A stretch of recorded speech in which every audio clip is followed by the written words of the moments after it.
on commencerait l'enregistrement.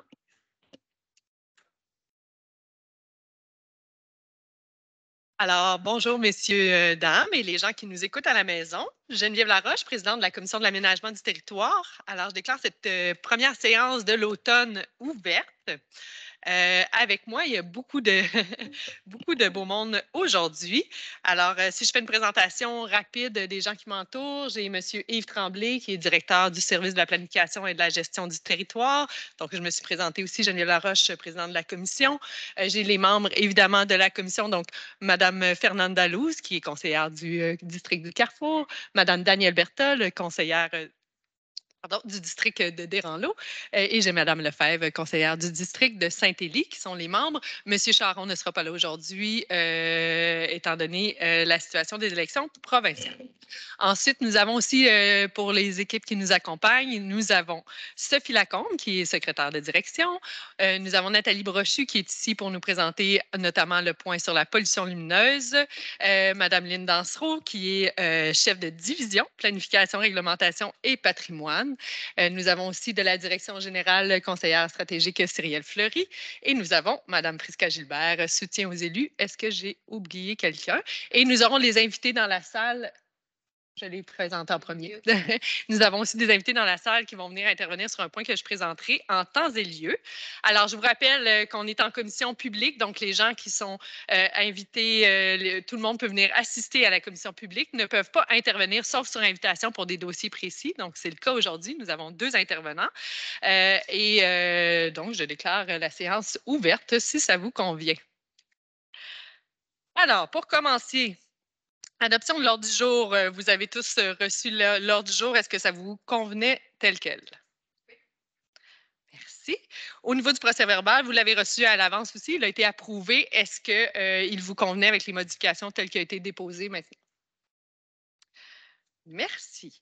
Alors aujourd'hui, on a 2 points principaux. Donc le point 7.2.1, qui est la demande d'amendement au règlement 1200 de zonage et de lotissement de la ville de Sherbrooke pour le contrôle de la pollution lumineuse sur tout le territoire de la ville de Sherbrooke. J'ai Mme Nathalie Brochu qui va nous présenter, faire une brève présentation et ensuite on entendra nos invités. Ça vous convient, Mme Brochu? Parfait. La parole est à vous. Merci. Alors, je vais vous partager ma présentation. OK.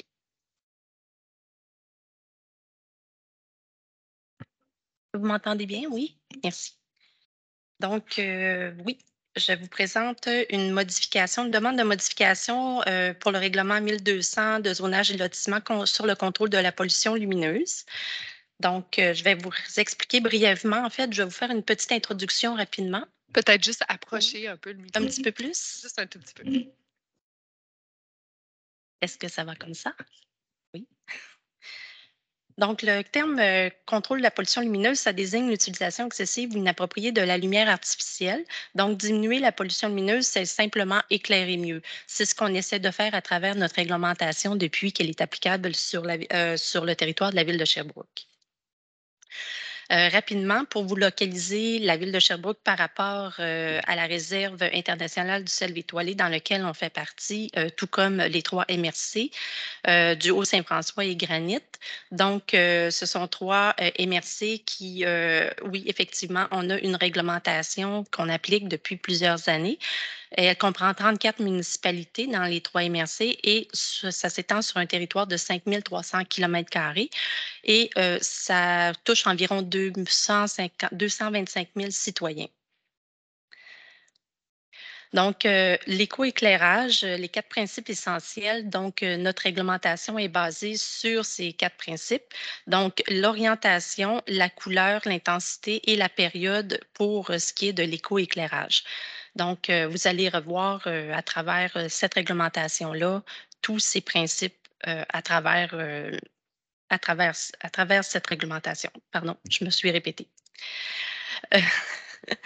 La pollution lumineuse, on sait très bien, puis je vous l'apprends pas, donc elle a un impact multiple sur nous, donc sur notre ciel étoilé, enfin la sécurité, au niveau de l'économie, de l'environnement, de la santé et de la qualité de vie.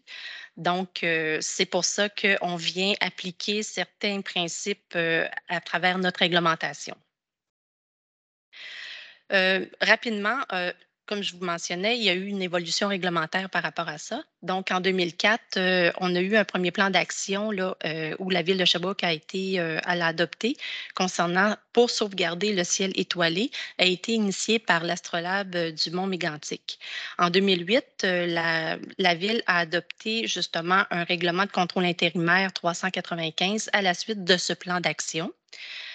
En 2013, on a cru intéressant d'adopter un nouveau RCI qui était le numéro 938 afin d'actualiser et de moderniser la réglementation en attendant l'entrée en vigueur du schéma d'aménagement et de développement régional qui était en cours de production et en cours de modification. Donc, en 2014 est arrivé l'adoption de ce schéma d'aménagement. Et par la suite, nous avons adopté, qui a découlé le règlement 1200 de la ville de Sherbrooke qu'on comprend aujourd'hui, qu'on connaît, et dans lequel on a introduit donc toute la partie du contrôle de la pollution lumineuse. Le contexte, je vous mets un petit peu en contexte concernant pour la réglementation. Donc, le 2 juin dernier, ce dossier a été présenté en atelier, donc à la commission d'aménagement du territoire pour une orientation afin de voir pour aller vers une modification. Et on a parlé ou on a été présenté 4 enjeux. Donc, les enjeux avaient été, dans le fond, de faire, comme je vous mentionnais tout à l'heure, de mettre à jour un peu notre réglementation. Donc, ce qui touche toute la section 4 du chapitre 14 sur les dispositions relatives à l'environnement.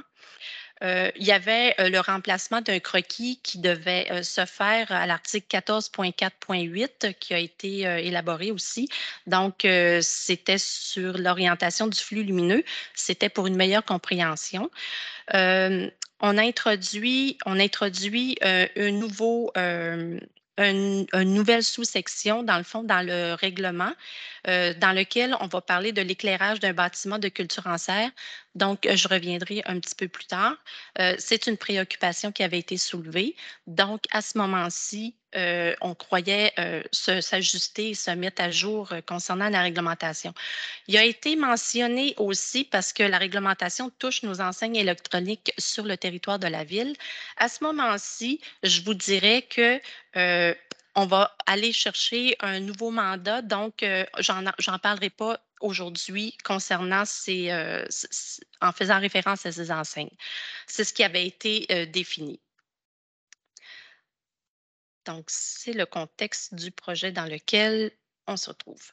Les 2 premiers enjeux qui ont été discutés très rapidement, les interventions qui ont été faites et présentées, ça a été la mise à jour du texte réglementaire. Donc, on a présenté l'original présentement qui est actuellement en vigueur et on avait un texte proposé à côté.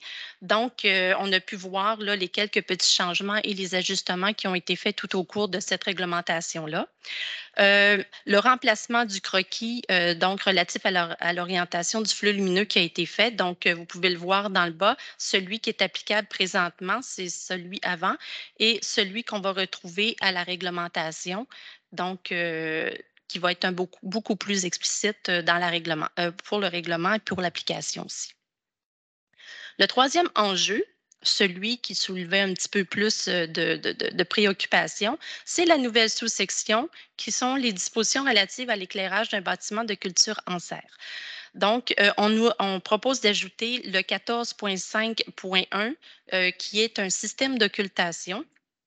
Je vais me permettre d'élaborer un petit peu plus sur celui-ci, étant donné que c'est une nouvelle application, une nouvelle réglementation, une nouvelle disposition dans notre règlement.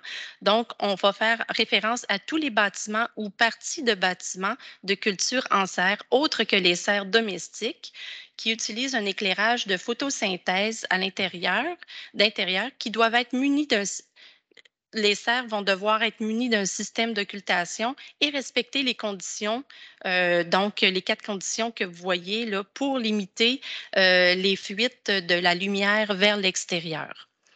Donc, dans la première condition, on va demander que le système d'occultation doive couvrir un minimum de 96 de la surface du toit et des murs pendant les opérations d'éclairage effectuées entre le coucher et le lever du soleil. La deuxième, c'est l'opacité des matériaux du système occultant doit être d'un minimum de 99 tel que certifié dans les fiches techniques du produit. La troisième condition, c'est aucun dispositif d'éclairage intérieur ne doit être directement visible à partir de l'extérieur et les dispositions d'éclairage intérieur ne doivent émettre aucun flux lumineux au-dessus de l'horizon, à l'exception de l'éclairage intracanopé. Donc, ce sont les conditions pour cette nouvelle sous-section qui sera applicable dans la réglementation.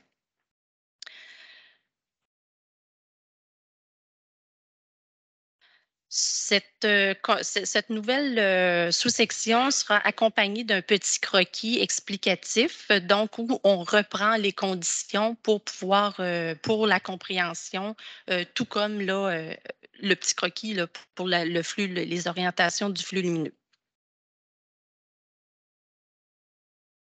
Donc, les recommandations. Euh, donc, en fait, j'aime bien mettre cette petite image pour vous montrer rapidement ce que ça donne si on n'encadre pas bien l'éclairage d'une serre, donc pendant la nuit. Fait que j'avais présenté aussi ces images-là en atelier. Donc, ce ne sont pas des couchers de soleil qu'on voyait. Le quatrième enjeu, comme je vous dis très rapidement, je vous le montre, mais on n'en discutera pas dans ce cadre de projet. Donc, c'est simplement pour vous dire qu'il avait été discuté et on irait vers l'obtention plutôt d'un service auprès de la RICEM pour revoir toute la réglementation qui touche les enseignes électroniques. Les recommandations pour l'amendement, donc, c'est de mettre à jour la section 4, contrôle de la pollution lumineuse du chapitre 14 sur les dispositions relatives à l'environnement, de remplacer le croquis relatif à la disposition du flux lumineux à l'article 14.4.8, donc orientation du flux lumineux, et prescrire des nouvelles dispositions relatives à l'éclairage d'un bâtiment de culture en serre, donc la nouvelle sous-section que je viens de vous présenter. Et à la dernière minute, j'ai discuté avec les permis inspection. On va devoir faire aussi un amendement au règlement 1202 sur les permis et certificats pour pouvoir introduire cette nouvelle disposition concernant l'éclairage par l'éclairage intérieur d'une serre, étant donné que présentement, il n'existe rien et c'est une nouvelle disposition. Donc voilà, ça fait le tour de la réglementation et des nouveautés. Je ne suis pas entrée dans les détails, mais je peux toujours répondre à vos questions. Merci. Parfait, merci. Puis juste pour remettre en contexte les gens qui nous regardent peut-être ou les gens qui sont dans la salle, c'est quelque chose qui nous avait été présenté dans un premier temps pour avoir notre orientation. On était généralement favorables, les membres de la commission, mais on tenait à avoir aussi l'avis, entre autres, de l'UPA qui est ici et de quelqu'un de la RICEM aussi, donc de la Réserve internationale de ciel étoilé du Mont-Mégantic, pour pouvoir faire une recommandation là, qui tient compte aussi autant des réalités du ciel étoilé que aussi des agriculteurs, ce que ça peut avoir comme impact. Donc, est-ce qu'il y avait des questions avant qu'on aille vers les intervenants externes? Ça va? Merci. Donc, je demanderai à Mme Lise Go, qui est conseillère à l'aménagement pour l'UPA, de venir devant pour, je pense, nous faire une brève présentation. Par la suite, s'il y a des membres qui ont des questions, on pourra les prendre. Ça marche. Ouais. J'ai préparé les éléments que je voulais vous partager, puis je vais lire un peu peut-être, mais si je veux rentrer dans mon 5 minutes, il va falloir que je sois très sévère envers moi-même. Donc, je vais vous apporter les commentaires et les questions qu'a la Fédération de l'Union des producteurs agricoles de l'Estrie. La fédération, elle représente l'intérêt des 4600 producteurs agricoles en Estrie. Elle représente les fermes de toutes les tailles et de tous les types de production. À Sherbrooke, on comptait 89 fermes en 2021 selon le MAPAC.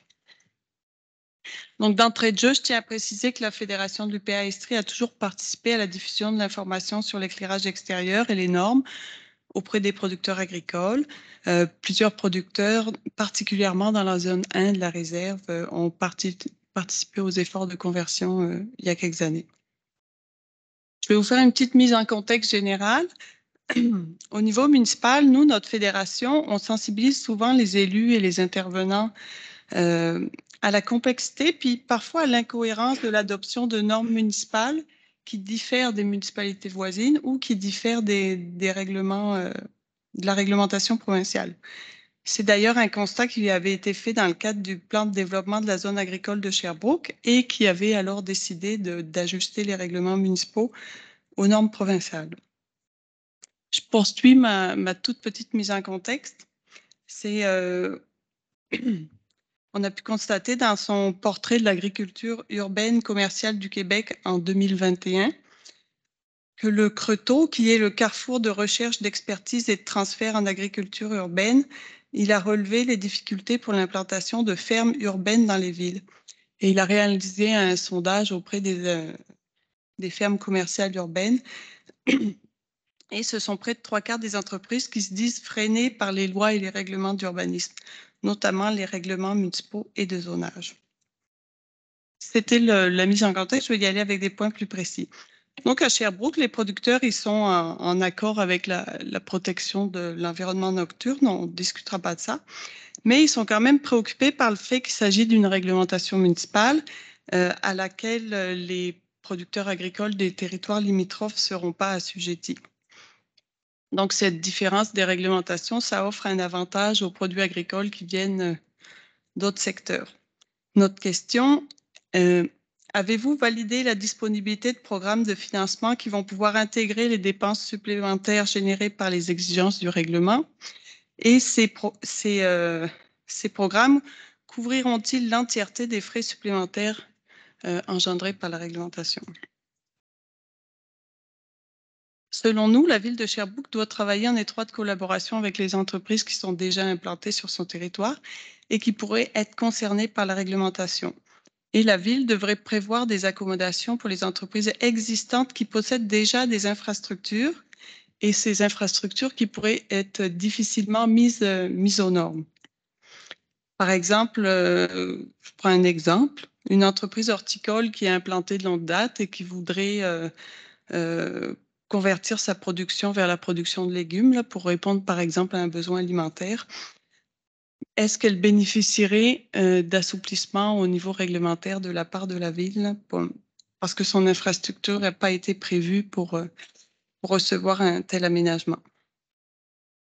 Ensuite, autre point, nous avons pu constater que les règlements, on a consulté les règlements de RCI qui ont déjà été adoptés dans la MRC du Granit et du Haut-Saint-François sur le même sujet. Et on constate que les dispositions sont à peu près identiques. Donc, que les dispositions sont les mêmes à la fois pour la zone 1 et la zone 3 de la réserve. Alors, on imagine bien l'impact de l'implantation d'une serre éclairée à la patrie, par exemple, mais on saisit moins bien les exigences pour un nouvel établissement qui serait situé dans un secteur fortement urbanisé à Sherbrooke. Donc, notre question, comment justifiez-vous une telle exigence dans un contexte urbain déjà très éclairé? Et mon dernier point, donc le règlement prévoit que les dispositions s'appliquent entre le lever et le coucher du soleil. Notre question est, est-ce que l'implantation d'un horaire, par exemple 22h à 7h, ne permettrait pas d'offrir un petit peu plus de souplesse et permettre à certaines entreprises qui ont besoin de compenser les heures d'ensoleillement, de produire dans un créneau horaire sans avoir besoin d'installer tous les équipements. Voilà. Merci beaucoup. Il y a plusieurs questions. Là, je vous voyais les prendre en note. Il y en a certaines pour lesquelles on a déjà eu des discussions. Il y en a, est-ce que vous avez certaines réponses? Moi, je sais qu'au niveau des programmes de financement, c'est ce qu'on avait soulevé. On sait qu'il y en existe. Là, à la question, est-ce que ça couvrira l'ensemble des frais? Mais par contre, on avait aussi, parce qu'il y avait un souci des gens de savoir est-ce que les entreprises qui sont déjà implantées, qui font déjà des serres, devraient se conformer et donc avoir des coûts supplémentaires. Ce qu'on nous disait, c'est qu'en ce moment, toutes les serres, soit qui sont en cours d'implantation ou qui sont déjà existantes, sont déjà conformes à cette future réglementation. Actuellement, il n'y a pas de production avec de l'éclairage à Sherbrooke? Ben, il y en a 2 qui ont été nommés, si ma mémoire est bonne. Il y avait les serres, ben, il y a la nouvelle serre pépinière qui va l'être implantée. Oui, exactement. Mais on avait une autre serre qui était les serres Hiergeau, ça se peut? Voilà. Qui seraient déjà conformes. Est-ce qu'il y avait quelque chose à ajouter Les là-dessus? serres Hiergeau, ils ne font pas de production en légumes. Comme disait Mme Go, s'ils viennent convertir. Mais actuellement, s'ils continuent leurs opérations comme elles sont là, il n'y a pas de. Mais s'ils veulent convertir. S'ils veulent convertir, effectivement, il n'y aurait pas il faudrait qu'ils se conforment à la nouvelle réglementation. C'est ce qui est prévu dans l'amendement proposé. Ouais. Mais notre question, en tout cas, je ne veux pas prendre trop de temps, mais notre questionnement à ça, c'est que quand les serres sont déjà implantées comme les serres Hiergeau, on prend l'exemple, je n'osais pas les nommer, mais leurs infrastructures n'ont pas été conçues forcément pour recevoir des rideaux occultants. Donc, il pourrait y avoir une problématique dans la conversion, dans la polyvalence de l'équipement. C'est plus de est-ce qu'il pourrait y avoir pour les serres déjà implantées, est-ce qu'il pourrait y avoir comme un. Je ne veux pas nommer des termes qui ne seraient pas les bons, là, mais un espèce de droit acquis ou en tout cas un soutien ou un délai. Oui, Mme Dansereau? Ça sera pas long. Bien, comme on disait, il n'y a pas de droit acquis parce qu'à partir du moment où il transforme, il fait un autre type de production, là, on exigerait, puis qui met surtout un éclairage par photosynthèse. Là, on obligerait qu'il se conforme à la réglementation. Cependant, comme vous l'avez dit, il y a des programmes de subvention, mais on n'a pas creusé plus loin, là, comme Mme Go le demande, à savoir est-ce que ça couvre quelle proportion. Puis, on a obtenu des données de la RICEM concernant les coûts de transformation pour des rideaux occultants et tout ça. Je ne sais pas si Nathalie, c'est toi qui as l'information sous les yeux, là? Oui. Bien, en fait, on estime environ à 10 le pied carré concernant là, le gros des coûts, mais le coût n'est pas nécessairement au niveau des rideaux occultants. Il est vraiment au niveau de la motorisation de ces rideaux-là. C'est certain, comme on mentionnait, si les serres ne sont pas conçues pour recevoir ce type de système, à ce moment-ci, oui, effectivement, il devra se conformer parce qu'au niveau du code du bâtiment, ils vont devoir se conformer avec cette transformation-là et devra aller se rendre devant les permis et inspections pour aller chercher leur permis et tout ça. Donc, c'est quelque chose qui va être regardé aussi. Donc, il y avait ça, mais on dit que dans les dernières données, là, les rideaux vaut environ entre 5 et 6 le pied carré aussi, si on veut en installer par la suite. Mais généralement, dans les nouvelles serres qui vont s'installer, vont prévoir déjà en partant ce système-là pour la production. On parle toujours pour la production. J'ai Mme Lefebvre qui avait une question intervention. Oui, mais justement, parce que moi, j'ai parlé avec des agriculteurs là, depuis cet été et il y en a plusieurs qui me disaient ah, ça ne me concerne pas parce que je ne fais pas de lumière la nuit. Parce qu'il y en a un qui me parlait qui avait justement l'intention de faire des serres, puis je lui ai dit attention, surveille ça. Puis il me dit moi, j'allume pas la nuit. Donc, tu sais, je me demandais est-ce qu'on a un recensement de combien de personnes ça concernerait? Et en même temps, on ne sait pas ce qui s'en vient par l'avenir, là, parce que des serres, il va sans doute y en avoir plus aussi. Oui, je pense que c'est un Parce peu que dans cette volonté-là qu'on veut régir maintenant parce qu'on sait qu'en ce moment, il y en a peu, mais que on c'est va quelque vers chose qui est là. appelé Oui, à tout à fait. grandir, Oui, puis qu'on doit y penser maintenant. oui. Parce qu'au niveau du recensement, on connaît celles qui existent déjà, mais on ne connaît pas le potentiel de ceux qui pourraient avoir la volonté, à ma connaissance. Ben, c'est parce que c'est pas toutes les serres qui allument la nuit, là. Donc, Effectivement. tu sais, il me semble que ça va être une faible proportion qui va être concernée quand même. Oui, c'est À moins que je me trompe, je ne sais pas si Mme de l'UPA a plus d'infos là-dessus, là, mais il me semble que c'est pas tous là qui font. Oui, en fait, à Sherbrooke, on a quand même plusieurs producteurs maraîchers, puis on appelle ça des serres froides là, pour la production de légumes de mars à octobre. C'est pas du tout le même type de ferme. Là. Celles qui nécessitent l'éclairage, c'est les concombres, tomates à l'année longue, là, de concombres, tomates et fraises, qui sont généralement des très grosses installations aussi. Donc, on a un projet à Sherbrooke qui est en cours en tout cas, qui devrait voir le jour. Je ne sais pas si c'est peut-être l'année prochaine, de serres qui vont être intégrées à ce projet-là. Mais sinon, on n'a pas comment dire, on n'a pas l'information à l'effet que, je ne sais pas, la compagnie Savoura peut-être serait intéressée à. Mais est-ce que ce type de serre d'office fait de l'éclairage par photosynthèse la nuit? Ah oui, OK. Oui. Quand Bah, c'est vraiment des productions à l'année à longue? l'année, c'est le 12 mois par an. OK, d'accord. Parfait. C'est généralement des grosses installations qui vont nécessiter des gros investissements. Puis, c'est pas réparti également dans tout le Québec non plus, là. En tout cas, OK, merci. ça répond. Merci. J'ai Mme Dansereau et ensuite M. Tremblay qui voulait faire. Bien, je pense que Mme Go l'a mentionné, là, c'est dans le contexte surtout des nouvelles serres qu'on veut capter. Parce qu'il faut le rappeler, là, Hydro-Québec a mis, je sais que ça concerne moins Sherbrooke, là, mais Hydro-Québec a diminué ses tarifs pour la production en serre et le gouvernement a une politique où je me souviens plus c'est quel document cadre, mais qui encourage la production en serre. Fait qu'il y a ce contexte-là qu'il ne faut pas oublier. Puis je voudrais répondre à deux questionnements de Mme Go. En ce qui a trait aux fermes urbaines, la réglementation, c'est pour la culture, la production de culture en serre. Puis nous, à la Ville de Sherbrooke, on les permet seulement sur le territoire agricole. Donc, ça ne concerne pas la réglementation des fermes urbaines, qui est un autre volet de notre réglementation qu'on devra revoir de toute façon.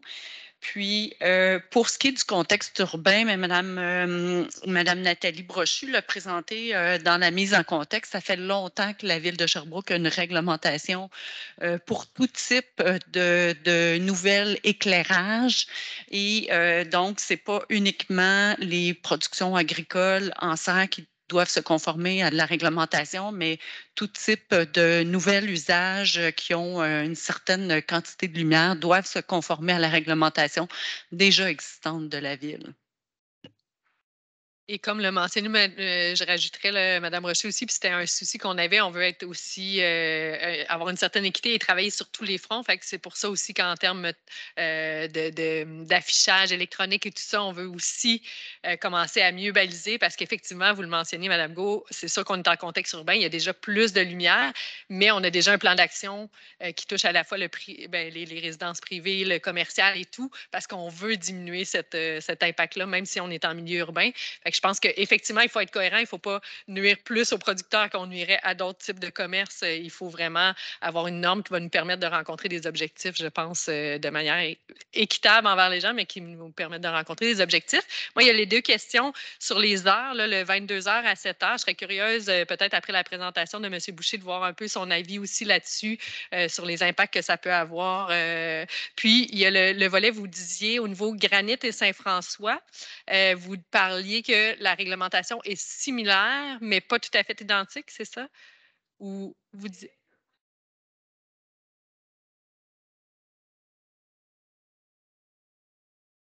Votre point, c'était que ça aurait été facilitant d'avoir le même Pour le pourcentage. bénéfice des internautes, euh, Non, c'est que je pense à Sherbrooke, c'est 96% pour les murs et le toit, puis dans le granit et dans le Haut-Saint-François, me semble que c'est 95% les murs, puis 98% le toit. Exactement. C'est exactement. Rémi doit mieux le savoir que moi. Non, mais ma question, c'était pas d'avoir la même norme qu'eux, mais la question était, on a le même niveau d'exigence à l'époque, il y avait zone 1, 2, 3 dans la réserve. On a le même niveau d'exigence dans la zone 1 puis dans la zone 3. Alors que dans les anciens règlements, il y avait des nuances dans les exigences. C'était Les variations. OK, je comprends. Monsieur Tremblay. En addition, peut-être pour répondre à ce que vous venez de mentionner par rapport aux zones, et puis on aura un témoignage là, de l'équipe du Mont-Mégantic, de la RICEM, mais aussi surtout pour répondre à Mme Lefebvre là, sur dire comment on fait pour repérer tout ça. Ben, c'est justement comme on a un mandat d'attribuer avec l'équipe du Mont-Mégantic, justement pour nous éclairer sur la question, les repérer, puis après ça, bien sûr, faire des propositions d'intervention positive. Ben, c'est là qu'on a la réponse du suivi sur est-ce qu'on a, un palmarès. Donc, on fait affaire déjà avec l'équipe de support. Voilà. Merci. Est-ce qu'il y avait d'autres questions? Non, mais j'appuie quand même de regarder les heures. Là, je trouve ça effectivement plus intéressant parce que ça va peut-être exclure certains parce qu'au-delà de 22 heures, ils n'ouvrent pas. Donc, mais peut-être au coucher du soleil, surtout en hiver, ben, ils éclairent encore un petit peu. Donc, ça pourrait être intéressant. D'avoir l'impact. Ben, c'est ça, puis de savoir les heures à laquelle vraiment c'est nécessaire. Là. Donc, ça, je trouve ça quand même intéressant. Et puis, deuxième chose, je ne sais plus. Ça va me revenir. En fait, c'était juste parce que moi, ce que j'entends de la préoccupation de madame qui vient de nous le dire, c'est l'impact finalement, oui, financier. Moi, c'est ce que je comprends. Puis nous, ben, finalement, ça nous intéresse d'avoir des serres. Fait que moi, je vois c'est quand même un enjeu quand même majeur pour eux parce que là, si on parle de 10 $ du mètre, de pied, puis là, elle avait dit que c'est quand même, ce sont des installations très grandes, fait que ça représente quand même beaucoup, là. Fait que c'est un peu aussi, moi, ce que je comprends, c'est un peu aussi à eux de faire leur démarche pour voir le financement, parce que ça existe, c'est ce que j'ai compris, sauf que nous, on ne sait pas au juste. Je voulais juste comprendre. Je vous dirais que j'ai fait le tour, je ne les ai pas toutes par cœur, les programmes, mais j'ai fait le tour des programmes qui existaient, que ce soit dans le cadre en fait, la concentration, de l'alimentation, dans les milieux urbains ou quoi que ce soit, tous les financements qui sont rattachés à ça, que ça devienne gouvernemental ou quoi que ce soit, ils ont quelque chose par rapport au financement, mais pas à 100%. Mais ils sont à travailler vers quelque chose d'un peu plus élaboré parce que présentement, les programmes ne couvrent pas nécessairement tout, ce que j'ai lu très rapidement, mais ils sont à retravailler d'autres choses pour aller vers en fait, pour combler un petit peu les manques à gagner. OK. Mais Fait que c'est directement lié à cette conversion-là. c'est ça. À la demande de Oui, conversion. c'est ça exactement. Okay. Ça pourrait être une piste de solution, pensez-vous, madame? Oui. Allez-y, puis après ça, on pourra. Mais j'ai parlé du municipal, puis les différences entre les municipalités puis le provincial, puis j'invite la ville de Sherbrooke à peut-être faire des pressions sur le gouvernement provincial pour qu'il y ait une norme uniforme et un financement adéquat. Et je pense que ce serait bénéfique pour tout le monde, puis ça créerait pas cette disparité ou cette différence de compétitivité entre les secteurs, là, mettons, pour attirer des nouvelles entreprises, comme vous dites, si la réglementation était unifiée, mais là, c'est un vœu. Mais c'est intéressant, ça peut être ajouté quand même à une recommandation qu'on ferait quand même de porter cet enjeu-là auprès du ministère provincial. Est-ce que ça vous va si on va avec M. Boucher? Oh, question? Plus une observation dans le sens où j'abonde dans le même sens que Mme Luce. C'est bien pour les nouvelles serres qui pourront s'implanter. Ils seront déjà avisés à savoir comment ils doivent se conformer à notre nouvelle réglementation, mais je persiste à dire que pour les serres qui existent présentement et qui veulent aller vers la culture, il faudra être en mesure, avec notre nouvelle réglementation, de faire en sorte peut-être d'être un peu plus, non, je dirais pas moins rigoureux, mais de faire en sorte que leur transformation se fasse sur une plus longue période, vu qu'il y a un coût associé à cette transformation-là. Donc, que l'on ne mette pas notre temps qu'on commence pas à leur taper sur les doigts, genre 6 mois après. Là, je pense qu'il va falloir y avoir une période d'adaptation. Et si c'est possible, que l'on soit peut-être plus au vu au SPGT de voir comment on peut les diriger versus les différentes subventions qui peuvent exister.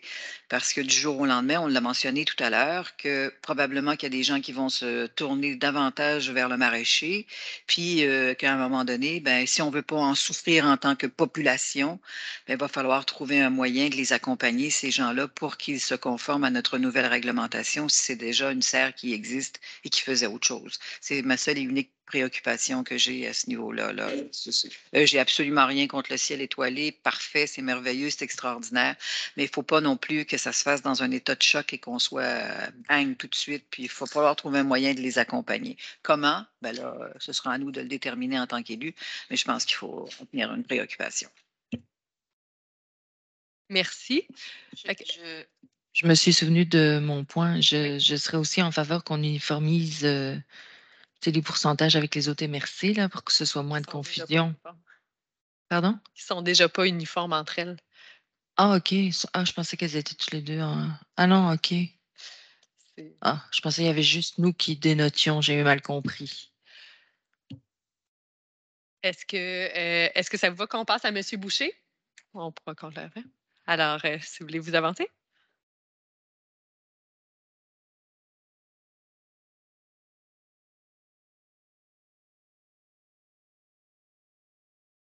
Un, deux. Vous m'entendez? Parfait.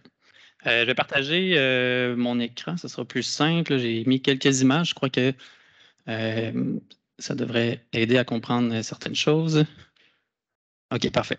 Puis je pourrais répondre quand même à certaines des questions, je pense, qui ont été nommées. Je ne vous ai pas trop m'avancer avant de venir présenter.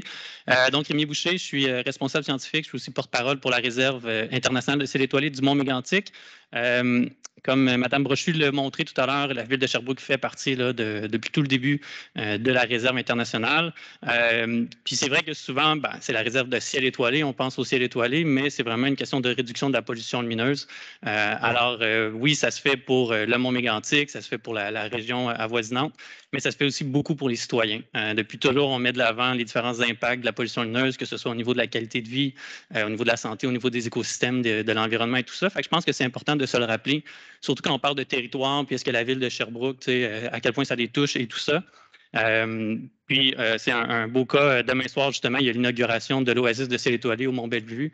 Mais ça montre que, justement, en ville aussi, on peut avoir des initiatives très locales qui donnent accès à la nuit, très près de chez nous. Puis, en tant que citoyen de la ville de Sherbrooke moi-même, il y a beaucoup de choses qu'on fait dans la réserve là, autour, qu'on pense par exemple à ce qui se passe sur le boulevard Bourg, par exemple, on essaie de sensibiliser les entreprises avec Amis du ciel étoilé, avec cette certification-là, ce qu'on va poursuivre sur la rue King West, des actions avec la FQM, la Fédération québécoise des municipalités, où on a fait des grands efforts pour avoir plus facilement accès à de l'éclairage qui contient moins de lumière bleue, qui est une partie de la lumière qui est plus nocive pour l'environnement, des interventions directement sur le territoire pour abaisser les éclairages, pour réduire la pollution lumineuse ou pour faire de l'éducation puis partager là, la nuit avec les gens. Et tous ces efforts-là ont permis, depuis la création de la réserve qui va fêter ses 15 ans là, ce mois-ci, vous voyez sur l'image une comparaison dans le ciel étoilé au Mont-Mégantic en 2007 et 2017, donc pour la première décennie de la réserve, puis on voit qu'on a gardé notre beau ciel étoilé, alors qu'il y a la pollution lumineuse. Comment? Ah, vous ne voyez pas mes affaires. Pour vous. Je vais le mettre comme ça, vous me direz si au moins. Ah, c'est pas si mal. Je ne sais pas si je vais pouvoir changer. Bon. Je vais juste annuler mon partage d'écran puis le refaire à nouveau. Voilà. C'est bon? Quelques photos. De toute façon, vous m'avez manqué juste 4. Donc, maintenant, dans les images, comme je disais, c'est que le ciel étoilé, on a réussi à le garder en santé à travers tout ce temps-là. Puis, probablement que ça s'est même amélioré depuis 5 ans parce qu'on a fait encore plus de changements au niveau des municipalités autour de la montagne, puis un peu plus loin, justement, on parle de la zone 2, dans la grande zone tampon autour du Mont-Mégantic. Puis, c'est peut-être pas évident quand on regarde les couleurs, mais la pollution lumineuse a même diminué là, durant cette période-là, alors que partout ailleurs dans le monde, elle est en augmentation. Fait que juste de garder un certain statu quo, c'est une grande victoire. Par contre, ce qu'on a vu apparaître justement à l'horizon, ben, c'est les serres. C'est cette menace-là, je vous dirais, au niveau de la noirceur. Il y a des régions qui sont beaucoup plus affectées. Nous, on est encore correct pour l'instant, mais si on regarde, par exemple, dans le coin de Kingsville, en Ontario, là, il y a énormément de serres qui se sont implantées et ça a fait beaucoup jaser. Justement, aussi, on a adopté des réglementations comme ça, mais un peu trop sur le tard, et c'est ce qu'on voulait prévenir. Ça a été décrit, l'idée donc de vouloir prévenir le problème. Pour l'instant, on n'en a pas trop à Sherbrooke, on n'en avait pas dans la réserve. Par contre, il y avait quand même des projets de grandes serres de cannabis, par exemple, dans la MRC du Haut-Saint-François. Donc, c'était quand même quelque chose qui était inquiétant, mais c'est un projet finalement qui est tombé à l'eau. Donc, c'est des installations qui créent énormément de pollution lumineuse, puis on est vraiment dans aucune commune mesure avec ce qu'on voit habituellement. On est habitué de gérer l'éclairage extérieur, de stationnement, de rues, de résidences et tout ça. Dans le cas d'une serre, c'est un peu comme si on prenait tout l'éclairage d'une ville puis qu'on le concentrait sur un terrain. Tant qu'à moi, il y avait une image, entre autres, là, que Nathalie Brochu a utilisée tout à l'heure dans sa présentation. J'en ai refait une pour montrer. Ce que vous avez ici, c'est une vue en 3 dimensions, si on veut, de la pollution lumineuse. Donc, je pense que ça aide à comprendre les niveaux vraiment très, très, très différents. La pollution lumineuse apparaît ici en couleur, mais aussi comme des petites bosses. Et la hauteur de ces genres de bosses ou de montagnes, c'est l'équivalent de l'intensité de la pollution lumineuse que vous avez. Donc, vous voyez la ville de Sherbrooke, vous voyez la position de l'observatoire. En pointillé, c'est la réserve de ciel étoilé. Vous voyez même la ville de Montréal, qui est évidemment l'endroit où il y a le plus de pollution lumineuse au Québec. Mais les grands pics que vous voyez, ce sont différentes serres. Et ça, c'est au mois de novembre en 2020. L'éclairage va dépendre, évidemment, selon l'heure de la nuit que le satellite peut photographier, puis à quelle serre était allumée à ce moment-là. Mais on peut en voir une, entre autres, dans le Maine, qui est assez intense. On voit aussi la serre Toundra à Saint-Félicien, là, à peu près au centre de l'image, qui est carrément off the chart. Là, ça dépasse là, même l'image. Fait qu'on voit qu'on est vraiment dans des niveaux de pollution lumineuse extrêmement différents. Et c'est là l'idée d'avoir quand même des restrictions qui sont assez fortes. Si on se disait qu'on coupe la moitié de la pollution lumineuse d'une serre, ben, on va couper ces pics-là de moitié, mais ça représente quand même énormément de pollution lumineuse. Puis de toute façon, une fois qu'on installe des rideaux occultants, qui est la meilleure manière pour contenir la lumière à l'intérieur de la serre, ben, qu'ils soient fermés à 50, 70, 80, 90, 95, 98, l'impact est plus au niveau de la gestion de la température et de l'humidité à l'intérieur. Donc la serre, elle doit s'assurer d'avoir un certain échange avec l'extérieur pour justement évacuer de l'humidité, de la chaleur. Et c'est là que les pourcentages viennent jouer. Donc, c'est avec nos recherches qu'on est arrivé avec les différents pourcentages. Les premières réglementations qu'on a mises dans les 2 autres MRC avaient commencé avec 98% sur le toit, puis on s'est dit 95% sur les façades. Si on avait fait la réglementation 1 an plus tard, ça aurait peut-être été différent. Ici, à Sherbrooke, puis avec aussi les questionnements de l'UPA, on est allé avec un 96 plus uniformisé. Donc, à ce moment-là, c'est parce que de toute façon, la majorité de la ventilation se fait au niveau du toit. Fait que c'est là que c'est un peu plus important, je vous dirais, d'avoir une certaine permission. Donc, on est même, je dirais, un peu plus, comme le toit, c'est ce qui est quand même la plus grande surface, on est plus permissif à Sherbrooke déjà. Et c'est avec nos différentes recherches, puis en voyant différents intervenants, dont des gens qui opèrent des serres ailleurs dans le monde, qui ont aussi des réglementations comme aux Pays-Bas, par exemple, qui mentionnaient que c'était plus facile pour eux de gérer un 4% toute la nuit que d'avoir droit à 10% pendant, par exemple, quelques heures durant la nuit. Donc, au niveau de la gestion de la température, de l'humidité, c'est ce qui nous a poussé vers ces recommandations-là. Donc, limiter largement la pollution lumineuse, mais en permettant un petit écart pour les échanges thermiques et d'humidité. Donc, c'est surtout ça qui a mené vers ces solutions-là.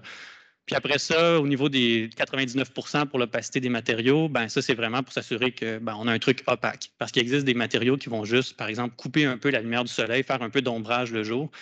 Et ben, ce n'est pas efficace pour bloquer la pollution lumineuse de la nuit. Et au niveau des coûts, on parlait là, de coûts en pieds carrés. Je pense que c'est un peu dur pour nous de tout représenter qu'est-ce que ça représente. Là. Et selon les informations que moi j'avais trouvées, on parlait de Pour une nouvelle serre, par exemple, qui s'implante, des serres modernes, c'était environ 10 à 15 du coût d'installation de la serre, que ça pouvait représenter en supplément.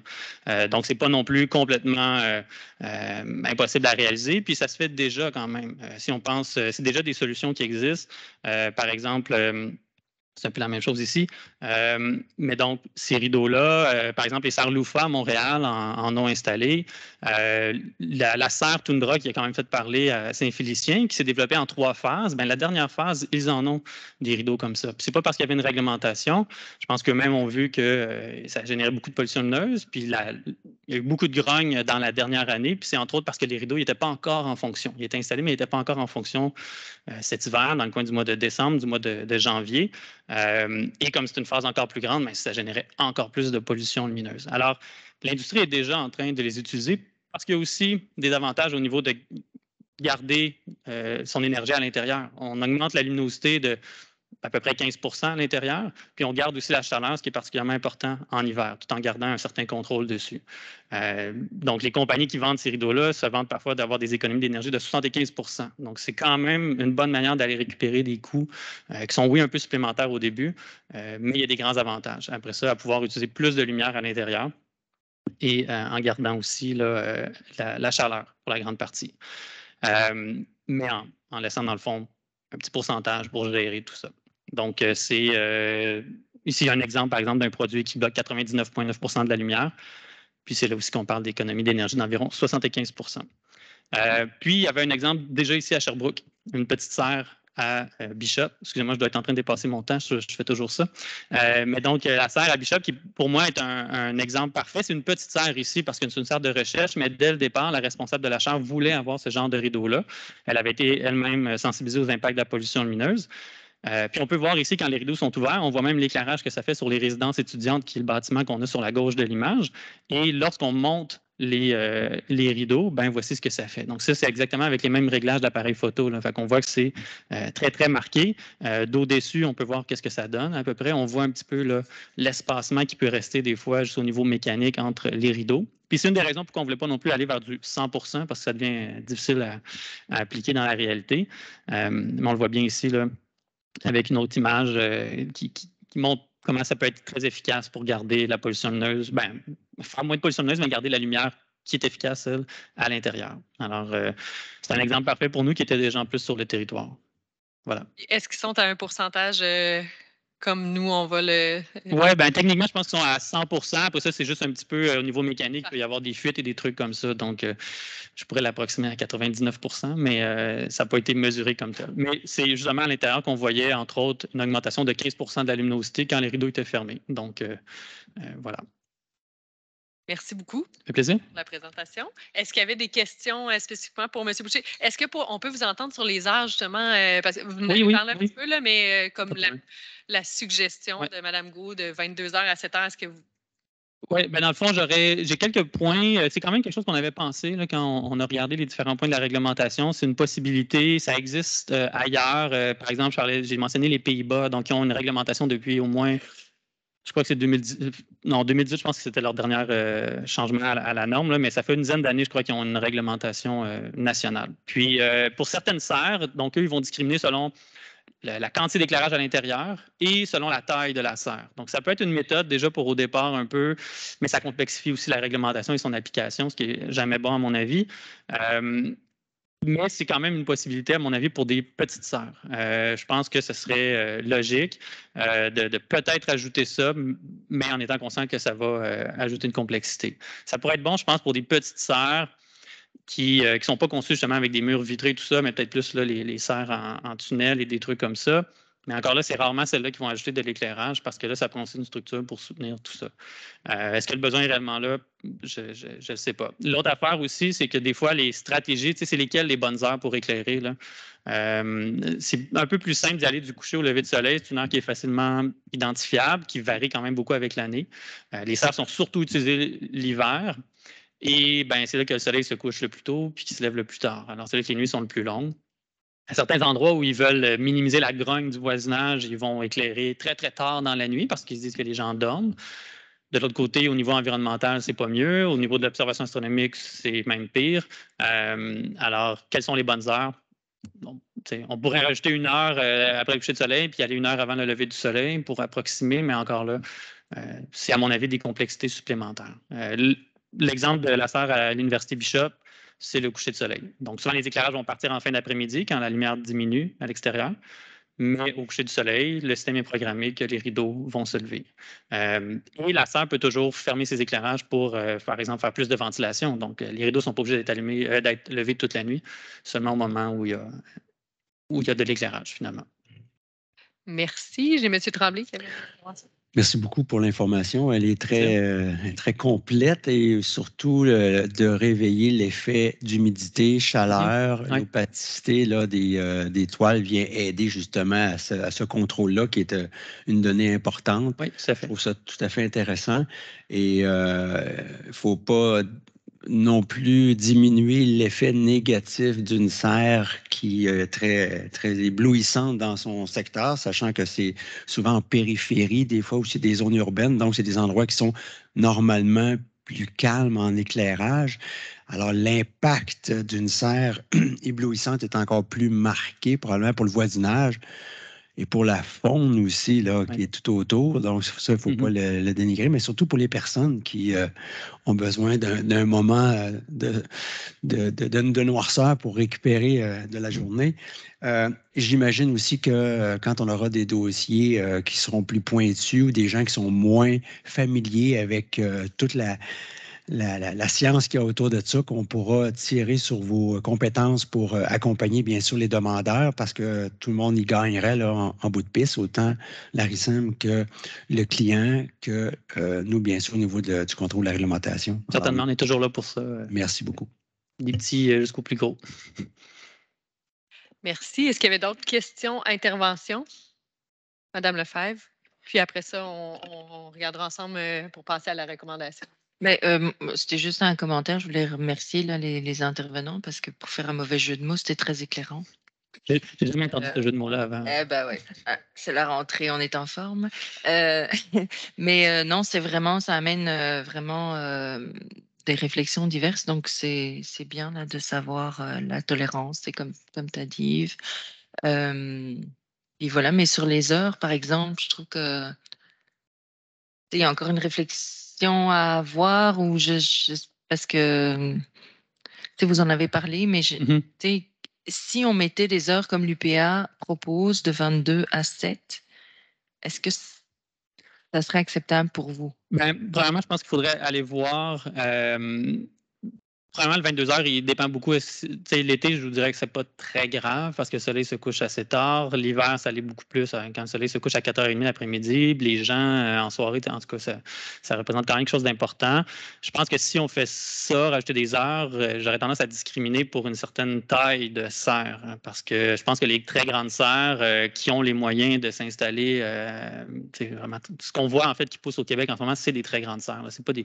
Oui, il y a des petits qui s'ajoutent de l'éclairage ici et là, mais la problématique, elle est chez les serres de très grande superficie. Donc, moi, j'aurais tendance à discriminer déjà au départ pour une certaine taille de serre, puis si ce n'est pas atteignable, donc les exigences, là, de mettre certaines heures.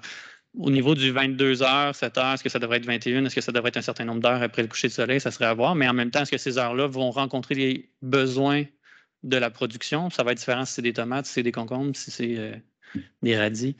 Alors, un concombre, c'est 20 heures. C'est 20 heures d'éclairement un concombre. Donc, même 22 heures à 7 heures, et il manquerait des heures. Là. Ouais. Et ce que je comprends, c'est que c'est complexe aussi, plus à gérer aussi en termes de... Oui, c'est ça. Ouais. Personnellement, pour voir, comme ma job est souvent de faire de la vulgarisation de tout ça, quand on a une réglementation qui est très complexe, c'est d'autant plus difficile de l'appliquer. Pour les gens de la comprendre, puis pour les inspecteurs de l'appliquer. Puis, j'ai toujours tendance à essayer de simplifier si c'est possible. Mais si c'est un besoin qui est réel, puis qui permet d'aller chercher un compromis, je vous dirais, ou d'être utile pour les producteurs, certainement, ça peut se faire. Madame Louze, puis ensuite Madame Dansereau pour la... C'est tout simplement un commentaire. Moi, je voulais vous remercier la façon comment ça avait été monté le dossier, puis justement, d'avoir parce qu'on dirait que, ben, on voit que vous êtes habitués parce que justement, tous les questionnements qui nous visitent, finalement, vous avez déjà fait des recherches, voir. Fait que ça, c'est vraiment bien. C'est bien aussi d'entendre le point de vue des usagers qui vont être touchés, point de vue de la loi. Fait que je veux aussi féliciter Madame la Présidente d'avoir composé comme ça l'agenda. Je pense que ça nous aide justement à prendre une décision. Alors, c'était juste en commentaire. Merci beaucoup. Merci. Merci, Madame Dansereau. Oui, merci. Je voulais revenir sur la question des heures. Effectivement, là, si on met des heures pour des plus petites serres, puis on a l'autre réglementation qui est applicable à la tombée et à la levée du jour pour d'autres types de serres, ça peut devenir complexe à appliquer. Puis moi, je suis toujours comme M. Boucher pour la simplicité d'application dans la réglementation. Sinon, on a toutes sortes d'écarts de conduite, puis on se pose des questions sur l'interprétation. Fait que, allons-y au plus simple, puis on couvre tous les... En tout cas, moi, ça serait ma recommandation d'y aller au plus simple, de garder coucher, lever du soleil pour l'application. Ça serait plus simple et plus... il y aurait un meilleur suivi de la part de l'équipe des inspecteurs. Merci. Est-ce qu'il y a d'autres commentaires? Sinon, je vais essayer de résoudre. Donc, moi, de ce que j'entends en ce moment, encore une fois, c'est à vous de me dire si jamais j'ai pas. Je sens qu'on est à l'aise avec la recommandation favorable, c'est-à-dire de légiférer, d'adapter notre réglementation avant qu'il y ait justement des grosses serres qui viennent s'installer pour vraiment régir ça.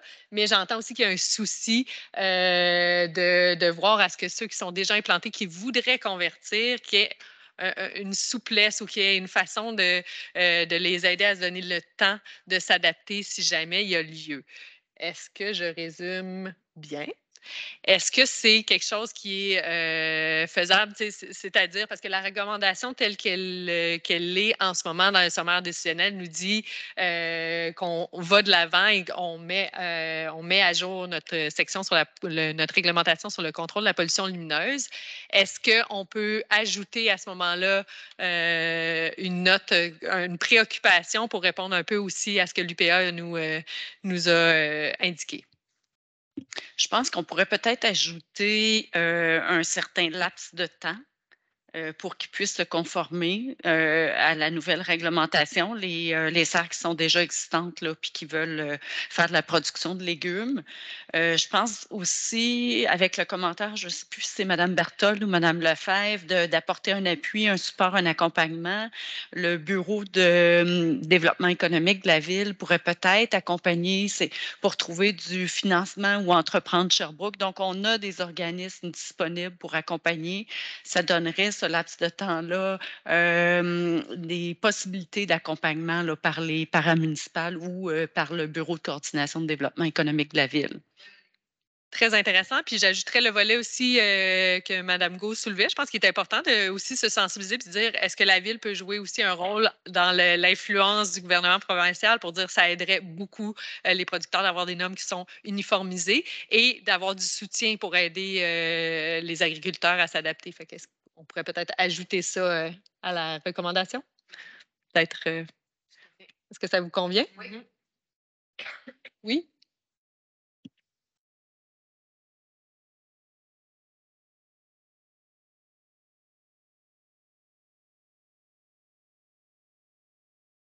Je parle jamais, je ne suis pas habituée.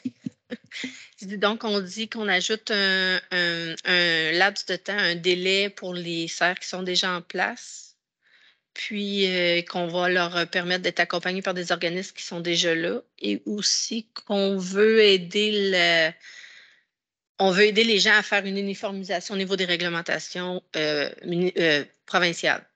C'est bien ça? En fait, c'est de faire de la représentation au niveau provincial pour les inviter à réglementer pour que ça soit uniforme sur le territoire et à bien soutenir les producteurs qui veulent aller se conformer. Parfait, merci. Ça va? Est-ce que ça vous va comme ça? Bien, un très grand merci, Mme Gau, M. Boucher. C'est vraiment apprécié que vous soyez venus nous amener de l'éclairage pour refaire le jeu de mots. C'est vraiment très intéressant. Et puis, j'inviterai les membres du conseil municipal parce que vous savez, nous, on a un pouvoir de recommandation. La décision finale sera prise par le conseil municipal. Alors, je les inviterai à réécouter vos interventions s'ils veulent avoir vraiment un tour d'horizon de l'ensemble des informations qui ont été discutées. Alors, grand merci. Au plaisir. Puis, je réitère l'invitation. Hein, c'est vendredi à quelle heure au Mont-Bellevue? Ah, je pense que c'est bon.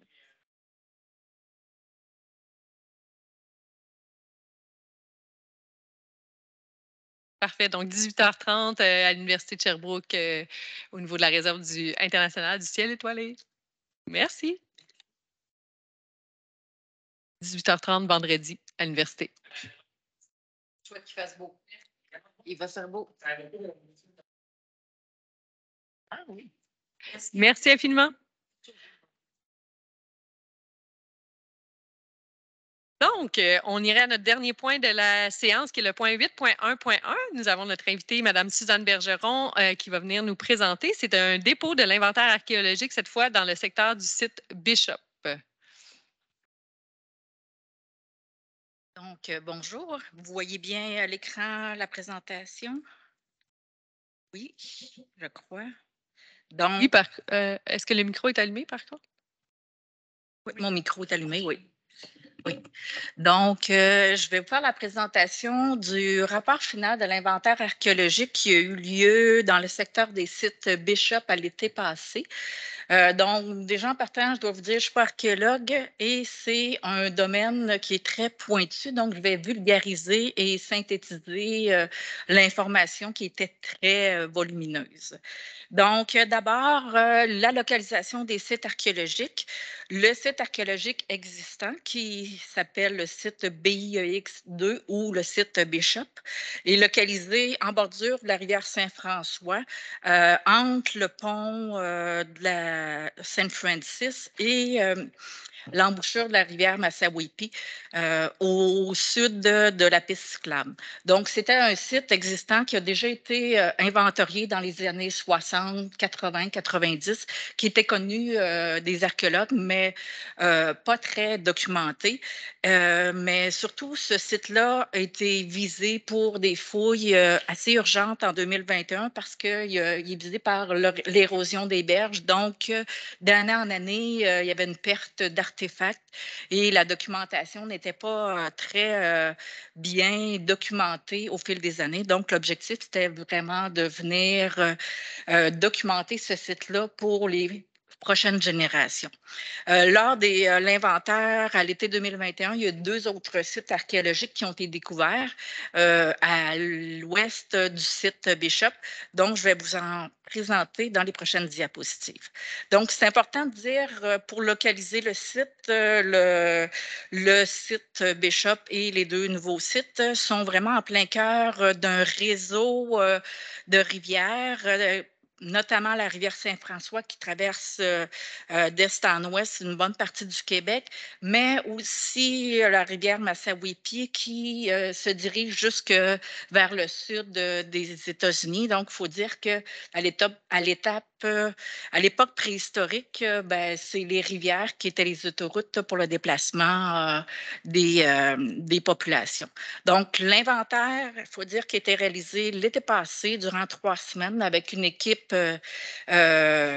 professionnelle et bien déterminée. Donc, c'est l'archéologue du musée de la nature des sciences de Sherbrooke, Éric Gréon, qui a supervisé l'ensemble des travaux.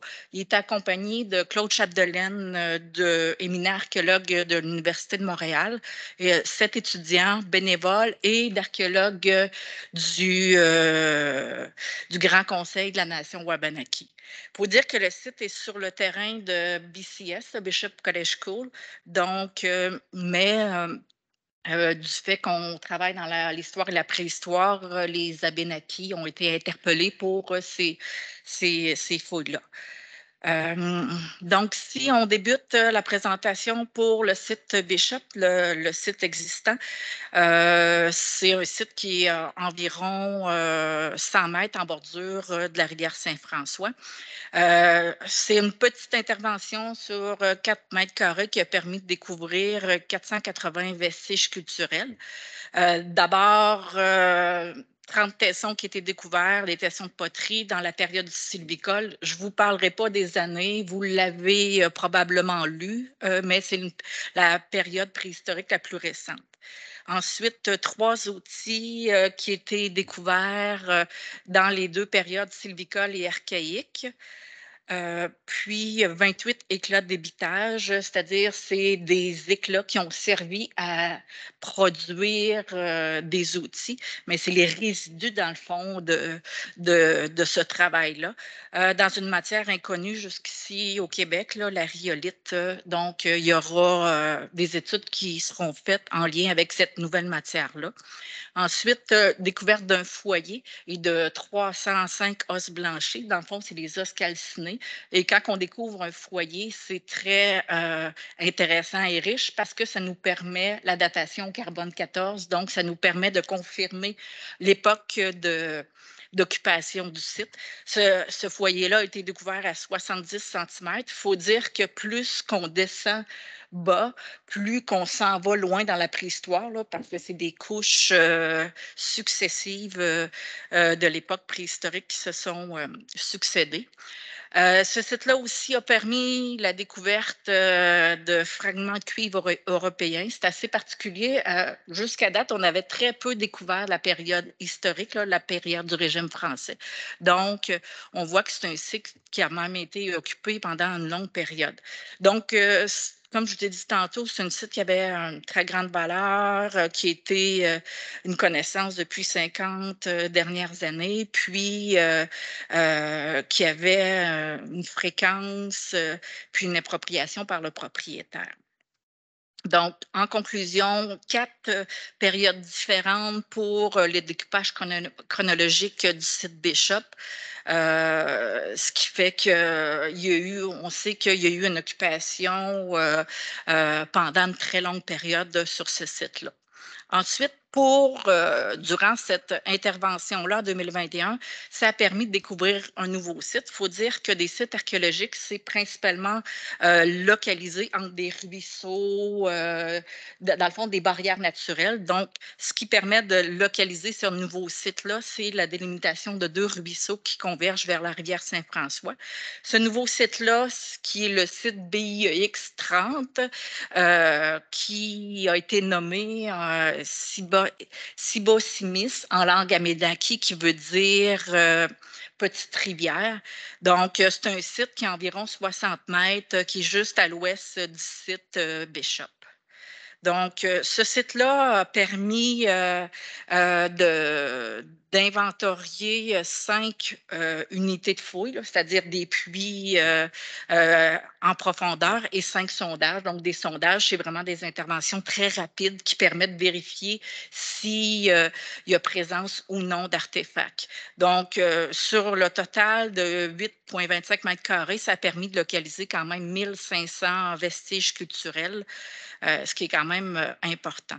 Donc, sur ce nouveau site-là, 181 tessons de poterie et 3 vases qui ont été découverts de la période la plus récente du sylvicole. Ensuite, 11 outils taillés de la même période. La découverte d'une pierre à fusil de la période du régime français. 2 outils non taillés, donc polis, ce qui différencie des vestiges de la roche, c'est le travail qui était fait, donc qui était taillé ou poli. Donc ça, c'est un vestige. Si la pierre n'a aucune intervention, ça, c'est seulement une pierre normale, ce n'est pas considéré comme un artefact. Donc, ces outils-là n'étaient pas taillés, mais du fait qu'il y a eu une intervention humaine, c'est-à-dire le polissage, a permis de faire en sorte qu'il y avait une découverte intéressante. Et aussi, ben, ce qu'on retrouve le plus fréquemment, ben, c'est les éclats de débitage. Donc, dans ce cas-ci, 780 éclats d'ébitage et découverte fort intéressante, 2 foyers à 36 cm de profondeur et autour de ces 2 foyers-là, ben, un peu plus de 500 os calcinés, des os blanchis. Donc, globalement, pour ce nouveau site-là, 3 périodes d'occupation avec 4 dates au carbone 14 qui ont permis la datation de ce site. Le dernier site, le nouveau site Oleke, qui veut dire terre fertile ou bonne terre en langue abénaki. Le site s'étend sur un peu plus de 200 mètres à l'ouest des sites Bishop et Sibosmith, qui est un peu plus difficile à prononcer. Donc, c'est un très grand site qui a été très, très, très prometteur, principalement parce qu'il se situe en bordure de l'embouchure de la rivière Massawippi. Donc, ça a été vraiment exceptionnel. Donc, au total, il y a eu 17 mètres carrés qui ont été fouillés. Il y a eu des sondages systématiques à tous les 5 mètres, puis la majorité des puits étaient positifs, ce qui a permis de découvrir près de 4000 vestiges culturels, ce qui est vraiment impressionnant. Donc, sur le site Oleke, 31 tessons de poterie de la période du sylvicole, 27 outils taillés de la période archaïque, donc plus anciens dans la préhistoire, 15 outils non taillés de la même période, près de 3500 éclats de débitage et, encore une fois, 2 foyers et près de 350 eaux blanchies, qui a, comme vous en doutez, qui a permis la datation au carbone 14. Donc, en conclusion, pour le site Oleke, c'est 5 périodes différentes d'occupation, donc une très longue période d'occupation, ce qui est quand même fort intéressant. Donc, les 4 datations qui ont été réalisées au carbone 14 ont permis de conclure qu'il y a une occupation aussi vieille d'au moins 6200 ans avant aujourd'hui sur le site Oleke. Et vous voyez là, que les datations confirment les différentes périodes d'occupation. Donc, petite inclusion en guise de conclusion là, pour mentionner que sur le territoire de Sherbrooke, c'était vraiment la nation Wabanaki, c'est-à-dire les Abénakis. Donc, une petite carte du territoire. Et pour conclure, la recommandation que le rapport final intitulé Inventaire archéologique dans le secteur du site Bishop, arrondissement de Lennoxville, été 2021, daté de janvier 2022, coécrit par Éric Graillon du Musée de la nature et des sciences et Claude Chapdelaine de l'Université de Montréal, soit et est déposé. Voilà. Un grand merci pour la bonne présentation et très synthèse et rapide. Vraiment intéressant en plus. Juste avant d'aller à l'adoption du dépôt, de la recommandation de dépôt, j'ai Mme Lefebvre qui a une question. Oui, bravo, Mme Bergeron, parce que justement, en regardant les documents à l'avance, je me demandais c'était quoi ça, des débris de je ne sais plus quoi là. Donc, ça a tout répondu à mes questionnements. Et les os blanchis qu'on a trouvés, on sait que c'est d'origine humaine ou pas? Ou... Non, c'est vraiment du caribou, du castor. Dans le fond, c'est les os, la population qui viennent occuper temporairement les lieux. OK, donc ce pas des lieux de sépulture. Donc, ils font des feux pour la cuisson des aliments. Oui, ça montre qu'ils ont vécu là. Normalement, des os vont se décomposer, mais le fait qu'ils sont jetés dans le feu, la calcination fait en sorte qu'ils se conservent pendant des milliers d'années, ce qui fait qu'on peut les voir aujourd'hui et ça devient un artefact fort précieux. Donc. C'est fabuleux, on va devenir tellement plus connaissants. Et j'avais ça comme question, puis il me semble, c'est l'année passée qu'il y a un site qui avait été visité avec des mauvaises intentions. Là. Dans le même, au nord au sud de ce secteur-là. Ah, OK, c'était pas le même Non, secteur. c'est pas ce site archéologique-là. Là. OK. C'est un secteur qui n'est pas un site archéologique là, qui a été visité l'an passé. Puis, je sais pas si c'est le lieu là, pour demander, mais tu sais, là, c'est un dépôt d'inventaire, mais est-ce qu'il y a des choses pour les protéger? Pour En fait, que ce soit respecté, parce que c'est un lieu privé, a priori, c'est pas le public ne peut pas aller là, mais comment on protège? En fait, la protection, c'est un peu comme aujourd'hui, c'est de sensibiliser sur la valeur archéologique et patrimoniale et historique de ces sites-là. Mais tu sais, en fait, l'intervention qu'il y a eu l'an passé, ça n'a pas été très problématique, si on peut dire. Là, il y a eu des interventions avec les archéologues, le Grand Conseil Wabanaki, puis on a quelque part éteint le feu et sensibilisé les personnes visées du type d'intervention à faire et à ne pas faire. Mais tu sais, dans le fond, le type de protection, il faut dire que quand il y a des interventions archéologiques, on referme l'ensemble des puits. Et là, après, normalement, une saison, on visite les lieux, puis ça paraît même plus qu'il y a eu des interventions archéologiques. Là, il y a vraiment des pratiques de compaction et autres qui font en sorte que c'est peu visible. Mais c'est sûr que dans des cas comme ça, comme à Brompton, on était en bordure de pistes cyclables, donc c'est possible qu'il y ait des interventions, mais l'objectif de faire des inventaires et des fouilles, c'est justement de recueillir ces informations, les documenter, et donc la documentation va permettre à offrir, transmettre cette connaissance-là pour les générations futures. Parce que, tu sais, en fait, l'artefact a une certaine valeur, mais ce qui est vraiment plus intéressant, c'est l'interprétation de cette connaissance-là par les archéologues qui sont les experts. Là. Donc, c'est le document qui fait la valeur beaucoup plus que l'artefact lui-même. Là. Mais je lisais quand même dans le sommaire décisionnel que dans les étapes subséquentes, le dépôt d'un rapport comme ça peut permettre après ça de dire est-ce que ça vaut la peine d'aller plus loin et, par exemple, de protéger des sites en les inscrivant dans la loi sur le patrimoine culturel et tout ça, ou en tout cas, au moins en sensibilisant, en mettant des panneaux il y a des moyens de protection, oui, le site pourrait être cité ou classé, mais en même temps, c'est un statut de protection un peu honorifique, si on peut dire, parce que les gens peuvent quand même y circuler. Mais il faut dire que dans les prochaines étapes, actuellement, on est en train de finaliser une autre saison de fouilles. Il y a eu 3 semaines de fouilles. C'est la dernière journée aujourd'hui. Et là, l'an prochain, je vais venir vous présenter le résultat de ces fouilles-là. Et c'est d'année en année, on documente ces sites-là et là, notre connaissance s'enrichit et ce qui permet la meilleure protection, à mon sens. Là. Parce qu'on garde les traces. C'est ça. Et là, en diffusant l'information à la population, on vient sensibiliser sur la valeur de ces sites-là. Là. Parfait.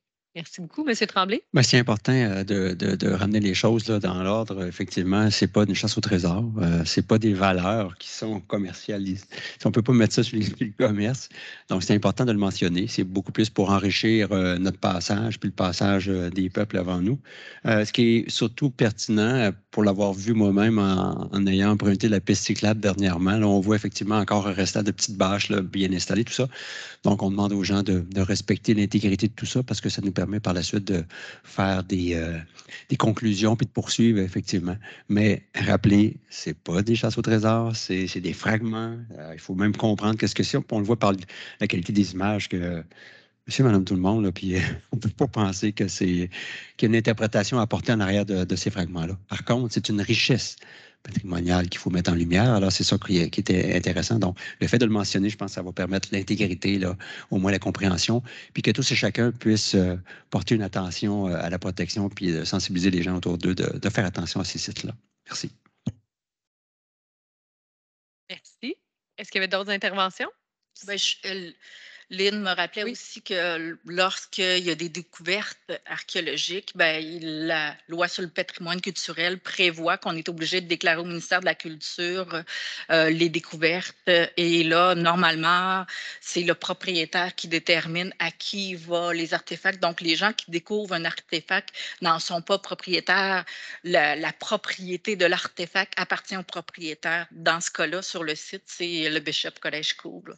Donc, mais la majorité du temps, le propriétaire les cède soit à la nation Abénaki ou, dans ce cas-là, c'est pour ça qu'on travaille avec le Musée de la nature et des sciences et l'Université de Montréal parce qu'ils permettent l'interprétation, la mise en valeur des artefacts par des expositions, des synthèses, des monographies, des panneaux d'interprétation, ce qui nous permet de comprendre davantage que seulement l'artefact lui-même qui nous dit pas grand-chose. Les néophytes comme nous sommes. Parfait. Bien, merci beaucoup. Donc, ça vous va qu'on adopte le dépôt? Bien, grand merci, Mme Bergeron, encore une fois. Bien inspirant, bien intéressant. Ceci mettrait fin à la séance. Alors, je vous souhaite une belle fin de journée à tous et à toutes. Merci.